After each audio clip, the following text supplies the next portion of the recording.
ओम नमः शिवाय. साधना प्रभामध्ये तुमचे खूप खूप स्वागत. ओम नमो भगवते वासुदेवाय. पुत्रदा एकादशी व्रतकथा. युधिष्ठिरांनी विचारले, मधुसूदन, श्रावणाच्या शुक्ल पक्षात कोणती एकादशी असते? कृपया माझ्यासमोर तिचे वर्णन करून सांगावे. भगवान श्रीकृष्ण म्हणाले, राजन, प्राचीन काळची गोष्ट आहे. द्वापार युगाच्या प्रारंभीचा काळ होता. महिष्मतीपूरमध्ये राजा महिजित आपल्या प्रजेचे पालन करत होते. परंतु त्यांना काही संतती नव्हती, म्हणून ते राज्य त्यांना सुखदायक वाटत नव्हते. स्वतःची अशी अवस्था पाहून राजाला खूप चिंता वाटू लागली. ते प्रजेत बसून अशा प्रकारे म्हणाले, प्रजाजन, या जन्मात माझ्याकडून काही पाप झालेलं नाही. मी आपल्या खजिन्यात अन्यायाने कमावलेले धन जमा केले नाही. ब्राह्मण आणि देवतांचे धन देखील मी कधी घेतले नाही. प्रजेची मुलाप्रमाणे पालन केले. धर्माने पृथ्वीवर राज्य केले. दुष्टांना भले ते भाऊ आणि मुलांसमान का असेना पण शिक्षा केली आहे. विद्वान पुरुषांचा नेहमीच सन्मान केला आहे व कुणालाही द्वेषास पात्र समजले नाही.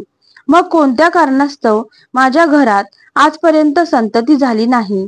तुम्ही लोकांनी याचा विचार करावा. राजाचे हे उद्गार ऐकून प्रजा आणि पुरोहितांबरोबर ब्राह्मणांनी त्यांचा हिताचा विचार करून घनदाट जंगलात प्रवेश केला. राजाचे कल्याण इच्छिणारे ते सर्व लोक इकडे तिकडे फिरून ऋषी सेवेत आश्रमाचा शोध घेऊ लागले. एवढ्यात त्यांना मुनिश्रेष्ठ लोमश ऋषींचे दर्शन झाले. लोमश मुनींनी धर्माचे तत्वज्ञ, संपूर्ण शास्त्रांचे विशिष्ट विद्वान, दीर्घायू आणि महात्मा आहेत. त्यांचे शरीर रोमाने म्हणजेच लवाने भरलेले आहे. ते ब्रह्मदेवा समान तेजस्वी आहेत.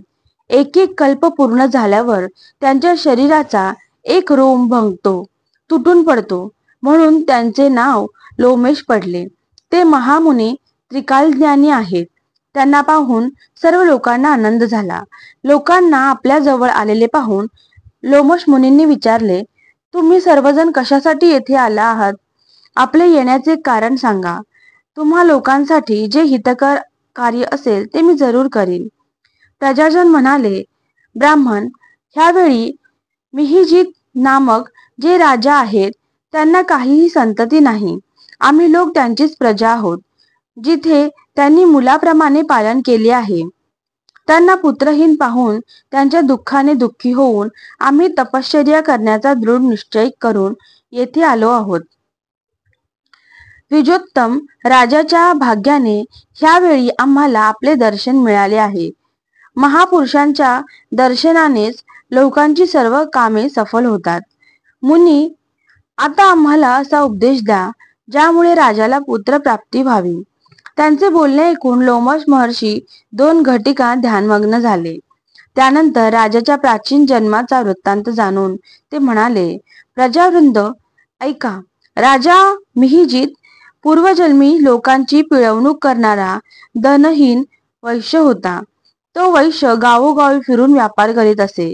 एके दिवशी ज्येष्ठ महिन्याच्या शुक्ल पक्षातील दशमीला जेव्हा दुपारचा सूर्य तळपत होता, तो एका गावाच्या सीमेजवळील जलाशयावर पोहोचला. पाण्याने भरलेल्या पायऱ्यांची विहीर पाहून त्याने पाणी पिण्याचा विचार केला. एवढ्यात तिथे आपल्या वासरासह एक गाय सुद्धा आली. ती तहानेने व्याकुळ आणि उन्हाने उद्विग्न झाली होती, म्हणून ती विहिरीतील पाणी पिऊ लागली. वैश्याने पाणी पित असलेल्या गायीला दूर हकलले आणि स्वतः पाणी प्यायला.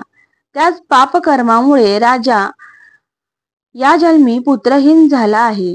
कुठल्या तरी जन्माच्या पुण्याईमुळे त्यांना निष्कंटक राज्य प्राप्त झाले आहे. प्रजा म्हणाली, मुनी, पुराणांमध्ये उल्लेख आहे की प्रायश्चित्त रूपी पुण्यामुळे पाप नष्ट होते. म्हणून पुण्यकर्माचा उपदेश द्यावा, जेणेकरून त्या पापाचा नाश होईल. लोमेश महर्षी म्हणाले, प्रजाजन हो, श्रावण महिन्याच्या शुक्ल पक्षात जी एकादशी येते ती पुत्रदा या नावाने प्रसिद्ध आहे. ती इच्छित फळ देणारी आहे. तुम्ही सर्व तिचेच व्रत करा. हे ऐकून प्रजेने मुनींना नमस्कार केला व नगरात येऊन विधीपूर्वक पुत्रदा एकादशी व्रताचे अनुष्ठान केले.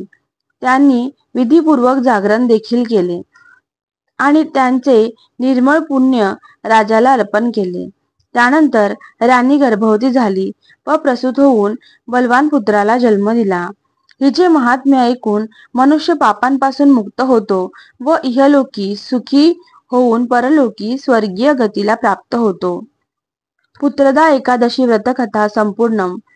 श्री महाविष्णुर्पणमस्तु.